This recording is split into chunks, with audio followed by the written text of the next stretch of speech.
If you're saying something wrong, you're saying something wrong. This is not true. Black men are in the houses. Black men are taking care of their kids. Black men are great fathers and providers. I don't care if they make $40,000 a year or they make $100,000 a year. They are still good providers. What do you guys think about what she had to say? The people who believe that are the ones who keep entangling or surrounding themselves around those types of men. Once again, what they say, the birds of a feather flock together. So you are out here, you know, in the hoods, opening it up for all the Pook and that, and y'all just circling around each other. Pookisha and Pookie is sitting there making them babies together. And the other productive black men and women are married with homes, raising their kids. They don't have a bunch of babies out of wedlock or any of that. They have children with their wives, and they're raising their families, taking their kids to school, playing with their kids, teaching them stuff. They don't want to acknowledge that because you want to keep running this narrative that all black men are just deadbeats, and they're not. And keep trying to ignore the fact that a lot of these women are making babies with the men the men that are in their circles and the men that they are attracted to.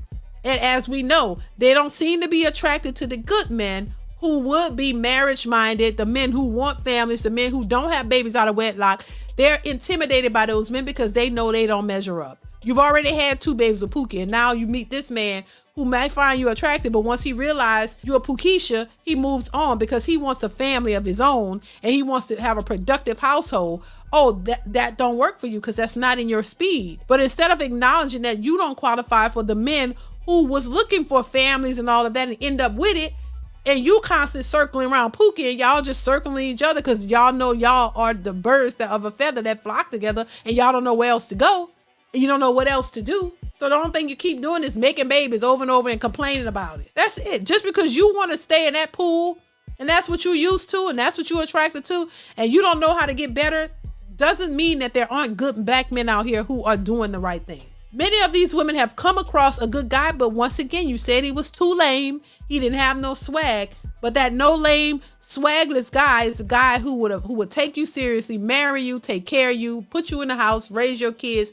be there for your probably allow you to be a housewife while he goes out and work and takes care of his family and actually be there and give you a good life. But you're too foolish to understand what's important and how that is a benefit versus you going out here just sleeping with Pookie and getting pregnant, knocked up, making yourself a 3-4 time baby mama, not realizing that that's not going to benefit you or your children in the long run. But you're still the ones complaining because guess what? The women who are married with husbands and good fathers to their, husbands and fathers, they're not out here complaining. You don't see the married women out here complaining.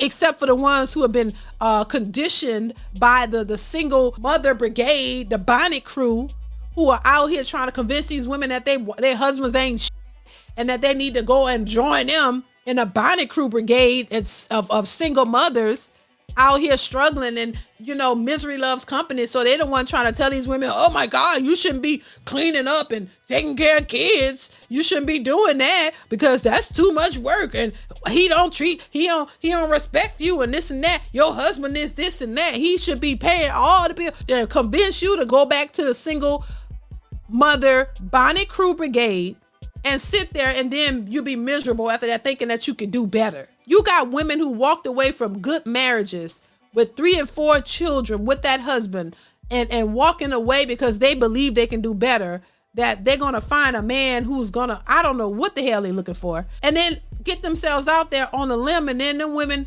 just look at you like, oh girl, yeah, you did the right thing. And then they walk away and they trying to get them a husband. Don't let these women fool y'all into leaving y'all man over some bullshit and then have you out here single looking stupid with all them damn children, because these men ain't taking no woman with no children.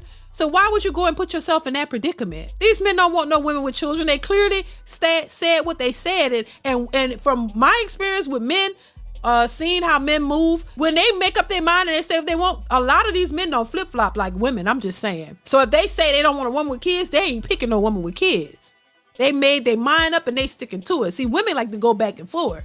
A lot of men don't do that. And so this is why women need to understand men, because most men don't do that. So you got to be wiser. You got to understand men. Don't write a check that you can't cash. Don't do it. Don't go out here and make these decisions thinking, oh, I thought, You thought wrong. That's not how same thing with Tia and her husband. I don't think that man taking her back because you put him through some stuff. He's never going to forget it. So when you do that to a man, he's going to move on. He could be hurt, but he's going to bounce back. He's going to internalize it, get it together, go through whatever he got to go through, and he's going to move on. When he moves on, he moves on. He's not coming back. He's not circling back. This is why you got to make sure you don't make these irrational decisions thinking that men gonna do like you, because that's what women do.